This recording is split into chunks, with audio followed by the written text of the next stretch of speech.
सध्या सगळ्यांनाच माहिती आहे की अचानक हा पाऊस पडतोय, कधी-कधी खूप जास्त वारा पाऊस वगैरे येतोय. आजसुद्धा खूप जास्त पाऊस पडत होता आणि अशा वेळेस एक आत्या आलेली मच्छी विकण्यासाठी. भिजतच ती आलेली, वयस्कर आहे ती आत्या खूप.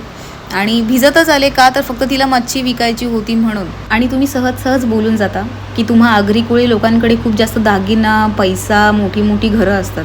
अरे, त्यामागे आमची मेहनत आणि आमचे कष्टसुद्धा असतातच ना. जेव्हा आम्ही मच्छीमारी करण्यासाठी खोल समुद्रात जातो ना, तेव्हा 6-6 महिने, वर्षभर आमच्या फॅमिलीपासून आम्हाला लांब राहावं लागतं.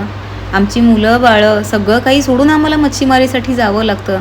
स्वतःच्या जीवाची पर्वा न करता वादळ, वारा, ऊन, पाऊस, थंडी, मोठ्या-मोठ्या लाटा इतक्या संकटांना सामोरं जावं लागतं. आणि जेव्हा ती मच्छी आम्ही बाजारामध्ये विकण्यासाठी आणतो, तेव्हा दिवसभर सकाळपासून रात्रीपर्यंत उन्हामध्ये उभं राहावं लागतं उपाशीपोटी. आणि हीच आमच्या आगरी कोळ्यांची श्रीमंती आहे, खरी श्रीमंती.